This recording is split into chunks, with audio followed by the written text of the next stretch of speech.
सम्मानित मंच, महनीय संत वृंद, उपस्थित पर्यावरण कार्यकर्ताओं एवं समाज बंधुओं, सम्मेलन का शीर्षक और विमर्श का केंद्र विषय पर्यावरण चेतना है। पर्यावरण चेतना का सीधा सा अर्थ अपने आसपास के वातावरण की सुधि होने और उसकी सुधि लेने से है।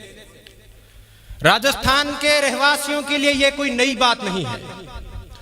राजस्थान में प्रकृति अपने अस्तित्व का एहसास अनायास करा देती है और प्रकृति के साथ सामंजस्य बनाए बिना, कुदरत के साथ तारतम्यता बिठाए बिना जिंदा रहने की कोई तरकीब, कोई तरीका काम नहीं करता।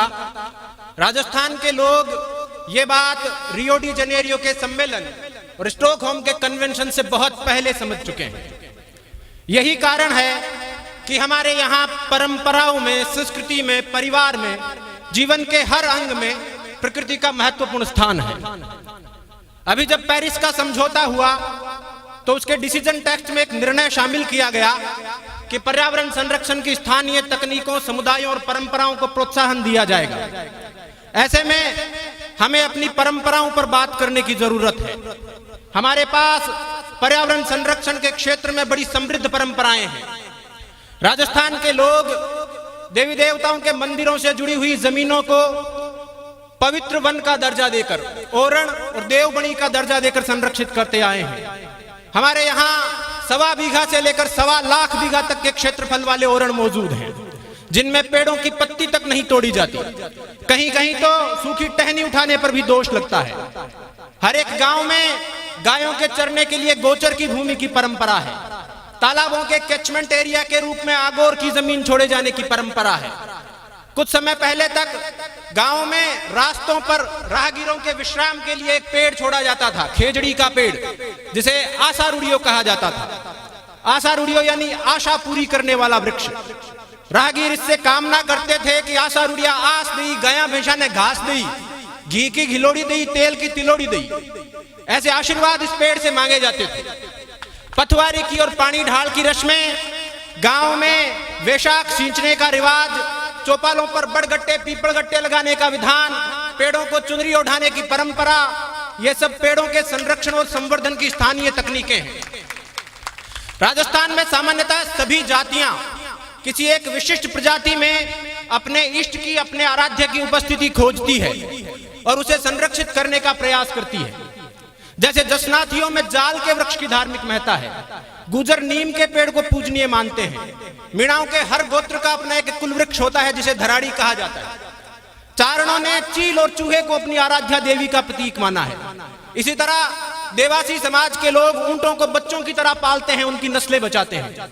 जाटों के और राजपूतों के अनेक योद्धा गायों के लिए बलिदान हुए हैं और लोक देवताओं के रूप में पूजे गए हैं। नीम को नारायण, पीपल को प्रजापति और शमी को शंकर मानने की, पूजने की परंपरा हर जाति में विद्यमान है। ओरण गोचर सभी जातियों के होते हैं।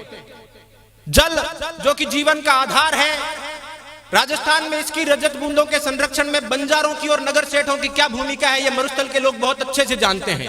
हर एक गांव में इनके बनवाए हुए कुएं और तालाब आज भी मौजूद हैं। और प्रकृति से प्रेम की परंपराओं में सबसे उल्लेखनीय जो समाज है वो बिश्नोई समाज है। रूखों का रखवाला, पर्यावरण का पहरेदार। संयोग से मेरा रक्त संबंधित समाज से है। हमारे समाज के लोग जितने भी रीति रिवाजों का पालन करते हैं वो किसी न किसी मायने में पर्यावरण संरक्षण से जाकर जुड़ते हैं। गुरु जाम्बो जी की शिक्षाओं के कारण खेजड़ी से और हिरण से जो हमारा स्नेह का नाता बना है वो सब लोग जानते हैं। हमारे गांव वन्य जीवों के अभयारण्य हैं, हमारे घर इनके औषधालय हैं। हमने पेड़ों का मानवीकरण किया है, हमने पेड़ों को अपने परिवार का अंग माना है।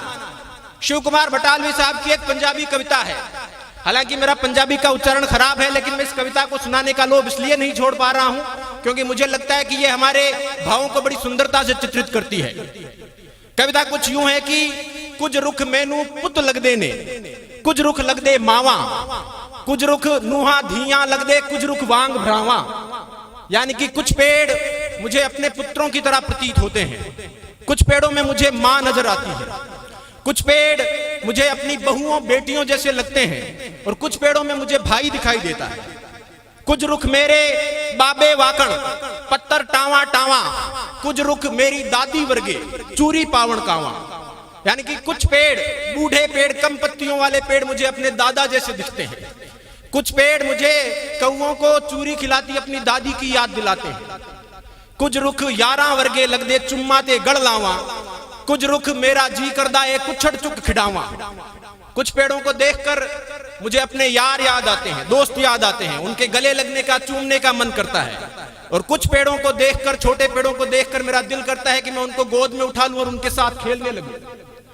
स्नेह के ये भाव, आत्मीयता के ये भाव खेजड़ली बलिदान जैसी घटनाओं को शक्य बनाते हैं, संभव बनाते हैं। आत्मीयता के ये भाव, स्नेह के ये संबंध जोधपुर राज्य के खेजड़ली गांव की एक साधारण महिला अमृता देवी बिश्नोई को असाधारण बनाते हैं। उसे वो ऊर्जा प्रदान करते हैं कि लाव लश्कर और लवाजमे के साथ आए, अपने राज्य के दीवान गिरधरदास भंडारी के सामने खड़ी होकर उद्घोष कर सके कि सर सांटे रूख रहे तो भी सस्तो जान, हमें क्या सर काटने का डर दिखाते हो, सर कट जाए और ये पेड़ बच जाए तो बड़ा सस्ता सौदा है। मिति भाद्रपद शुक्ल दशमी संवत 1787 विक्रमी, वार मंगलवार, ग्रेगोरियन कैलेंडर के हिसाब से तारीख 22 महीना अगस्त और साल 1730। इस दिन आत्मीयता के इन भावों ने, स्नेह के इन संबंधों ने एक पूरे समुदाय में यह साहस भरा कि वो पेड़ काटने के विरुद्ध अपना बलिदान दे सके। उस रोज 294 पुरुष और 69 स्त्रियां, यानी कुल 363 लोग पेड़ों के लिए शहीद हुए। और कटने वालों की कतार और भी लंबी थी। कटने वालों के सिर नहीं रुके थे, काटने वालों के हाथ थके थे। उनके अंदर का राम जगा था, तब जाकर इस नरसंहार पर विराम लगा था। आज इस घटना को 290 साल बीत चुके हैं। ये 21वीं सदी का 21वां साल है। अब विरोध के लोकतांत्रिक तरीके प्रभावी होने लगे हैं। सरकारें इस क्षेत्र में बहुत अच्छा काम करने लगी है। मंच पर हमारे नीति निर्मातागण बैठे हैं। इनकी नीतियां, सरकारों के प्रयास बहुत सराहनीय हैं। लेकिन जैसा विनोबा भावे कह गए थे कि असरकारी असरकारी, सरकारों के साथ साथ अगर समाज, ऐसी संस्थाएं और जनता प्रयास करती है तो ये प्रयास ज्यादा असरकारी सिद्ध होंगे। अंत में इतनी समृद्ध परंपराओं के धनी होने के कारण मैं समझता हूं कि हम ये कहने का अधिकार रखते हैं कि आप राजस्थान से खुददारी सीखें न सीखें, आपकी मर्जी है। आप राजस्थान से जिंदा दिली सीखें न सीखें, आपकी मर्जी है। लेकिन क्लाइमेट चेंज के इस दौर में जिंदा रहने के तरीके, कुदरत के साथ तारतम्यता बिठाने की तरकीबें आपको राजस्थान से सीखनी पड़ेंगी। इन्हीं शब्दों के साथ मैं अपनी वाणी को विराम देता हूं। बहुत बहुत धन्यवाद। न्यून बनाम।